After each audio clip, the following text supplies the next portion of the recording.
Jasmin, Oui. Jasmin, tu viens dans le cadre de la chronique scolaire et ce matin, on va parler d'une chose auquel tu participes depuis très longtemps, le grand rassemblement des harmonies. Exact. Le Ouais. Grand Rassemblement des Harmonies, c'est un événement qui existe depuis, j'ai envie de dire, c'est notre 35e année, mais on a eu 2 ans de COVID, donc je pense qu'on est rendu à 37, si je compte bien. L'harmonie a commencé, je pense, en 87-88 avec nos pères fondateurs, qui est Carmen La Liberté et Luc Mathieu, qui ont Oui. starté ça au début. Ils sont toujours là, d'ailleurs. Hein? Ils sont tout se le temps là. présentent Carmen toujours. est encore là hier. Elle prépare toutes les boîtes pour Ouais. amener là-bas. Et Ouais. elle s'occupe de tous les côtés à côté. Là. En tout cas, C'est formidable. oui. Puis elle va diriger aussi cette année encore une pièce. Puis Luc, pareillement, ils vont diriger une pièce. En fait, bon, pour le grand rassemblement qui va s'en venir, là, on parlait un peu de l'événement, mais si on parle de l'historique, là, c'est ça, ça roule depuis un certain temps. C'est un projet qui était censé être, je pense, qui voyageait. Je pense que quand ils l'ont lancé au début, le projet, ça supposait être Amos, puis après ça, Val-d'Or le reçoit, puis il se promenait en région. Puis finalement, je pense que la salle où oui. ce que ça a été fait, au Temps des Esquerres, à l'époque encore, ça a été un coup de cœur, puis ça n'a jamais bougé. Ça a toujours resté à Amos. Et la dimension de la salle le permet aussi, parce que moi, moi, je veux faire une petite parenthèse, si tu me le permets. Vas-y, vas-y. Véro et moi, quand on est arrivés ici en 2001, on a animé le Grand Rassemblement des Harmonies. Ça a été notre premier contrat artistique, Oui. créatif. On a fait toutes les transitions d'animation avec des jouets. On faisait de la musique, des chansons avec des petits jouets d'enfants. Fait que c'était un gros concept. C'est super intéressant. 2001, Ça je suis pas sûr fait que ça. j'étais né, mais...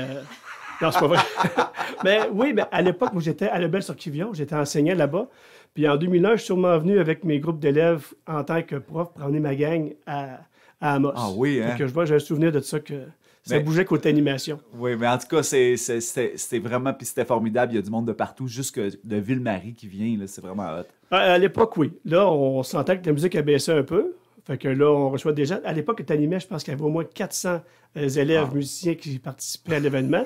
Là, on a incroyable. peut-être droppé de moitié parce que dans les écoles ailleurs, ça a un peu bougé au niveau de la musique. Mais nous, on tient le fort. On est comme les Gaulois, si on veut, de la musique à Amos. All right. Fait que là, dans le fond, c'est quand ça? Déjà, c'est le 15, là? Non, ça va être le 22. OK, le 22. Oui. Donc, 22 le 22 mars à 19h au Théâtre des Esquerres. Ça va être le spectacle du Grand Rassemblement. On va recevoir des harmonies si je ne me trompe pas, j'ai La Sarre, Malartic, Val-d'Or du Conservatoire. Puis depuis 2 ans, on reçoit aussi des harmonies primaires. Donc, on veut commencer à inviter les jeunes à venir participer à ça. C'est sûr qu'ils ne peuvent pas suivre toutes les pièces, mais ils font ce qu'ils peuvent, puis ils voient un peu l'événement, puis ça crée une espèce d'ampleur qui veulent participer plus loin, puis devenir bons comme les secondaires 5. C'est le fun de les voir aller. Fait que des harmonies-là qui viennent d'extérieur aussi, ils amènent le chef.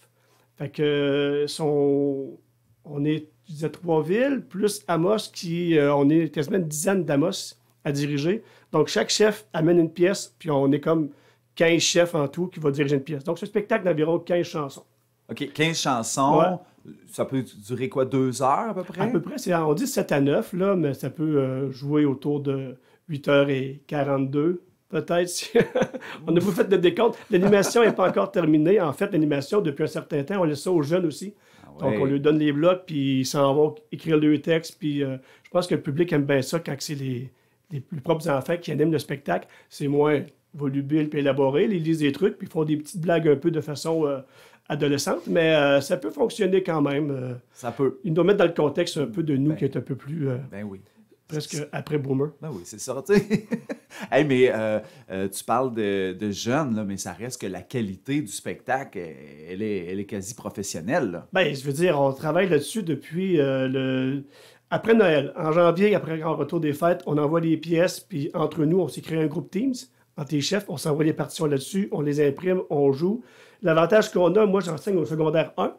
Donc, ils commencent depuis le mois d'octobre à jouer septembre des chansons. Ils passent déjà dans des mains de fer en secondaire 1, là. Dans des gants de velours. Oui. Mais oui.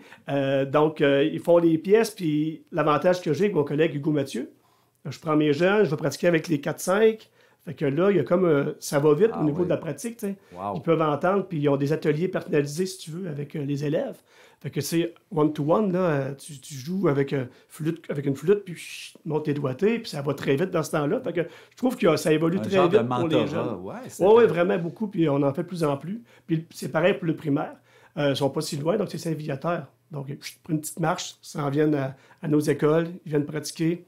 Puis ça crée un engouement aussi pour certains élèves qui ne savent pas encore en quoi ils veulent s'inscrire.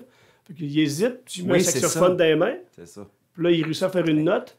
Ça peut aider à faire un bon choix. Ben justement, comment ça va la musique dans le centre scolaire à Ricana? Ben, nous, ça va bien. Pour vrai, comme je dis, on est vraiment les Gaulois. On a eu certainement une baisse due à la COVID, il y a 5-6 ans, puis on le sent. Je pense que nos derniers petits groupes sont en secondaire 5. Là. Mais il y a comme un renouveau qui se fait. Puis à chaque année, on a une vingtaine d'inscriptions pour nos groupes qui s'en viennent. Fait que, on sait c'est quoi l'impact sur la musique là, chez les jeunes, tu sais. Ouais. Fait que c'est sûr, il y a tellement d'offres présentement. C'est ça la grosse compétition. Faut qu'ils puissent le vivre pour pouvoir l'apprécier. C'est pas juste les jeunes, tu sais, pour les parents, là, parce qu'on a eu les choix de cours récemment, les parents de 6e année. Oui, c'est ça. Je ne sais pas si c'est terminé, là. On ne sait pas encore. Mais bref, des fois, on ne sait pas quoi choisir. Puis le parent, il dit l'enfant ne sait pas quoi choisir. C'est pas parce que tu n'as jamais touché un instrument de ta vie que tu ne pourras pas aimer ça, la musique. Là. Non, puis c'est pas comme les primaires. Souvent, les gens pensent que c'est une continuité de la flûte à bec puis du xylophone. Mais rendu au secondaire, on upgrade un peu. Là. On a pour le spectacle aussi, on a des clarinettes, flûte traversière, saxophone, trompette, trombone, la section de percussion. Donc, puis secondaire 1, tu peux essayer des instruments aussi. Oui. Tu n'es pas confiné dans un seul instrument. Non, tu peux te promener, là, c'est sûr. Puis j'en ai déjà un qui sont déjà assez à l'aise d'en faire 3-4 de suite. Là. Quand ils pognent la piqûre, là, ils comprennent comment ça fonctionne un instrument, puis qu'ils peuvent transférer le doigté quasiment d'un instrument à l'autre sans être trop perdu. C'est vraiment intéressant à voir. Et là, peux-tu nous scooper un peu là, le 22 mars? Qu'est-ce qu'il peut y avoir dans la programmation musicale en terminant? Là, en fait, pour le 22 mars, j'ai souvent l'idée du concept puis de la thématique. Puis souvent que les jeunes ne comprennent pas ce que je veux dire parce que je suis dans ma tête dans ce temps-là. Mais cette année, je l'ai appelé Invasion harmonique. Invasion harmonique. Oui. Donc, on se fait envahir par les harmonies. Ils viennent nous rejoindre. La musique crée un événement qui fait qu'on veut joindre plusieurs personnes dans la salle. Puis là, j'avais beaucoup de pièces qui étaient de type populaire. On pense aux Rolling Stones. Donc, il va en avoir. Un medley de Elton John. On a Crazy Train. Puis là, on avait comme plusieurs chansons de groupes britanniques. Là, je pensais Invasion britannique, Invasion harmonique. Mon seul regret, tu sais, Bruno, je suis un très grand fan des Beatles. Oui. J'ai pas eu de place pour rentrer une pièce des Beatles dans mon Invasion harmonique. Ben, sais-tu quoi? Ça sera l'année prochaine, tu feras que de ça. Je sais pas si ça va passer au conseil, mais j'aimerais bien. Jasmin, merci beaucoup d'être venu en studio ce matin. Et Jasmin Martel, enseignant de musique et également chef de la Grande Harmonie. Oui, un des chefs. Un des chefs. Ouais. Et tu es aussi un artiste, puis c'est ça, là, tu disais que tu étais dans ta tête quand tu créais le thème. Tu es aussi un artiste, créateur, tu joues dans Trip à 4, tu joues aussi solo. Ouais. Donc, en terminant, pour nos auditeurs, on va écouter une de tes pièces ce matin pour te faire plaisir. Merci. Merci beaucoup d'avoir été là.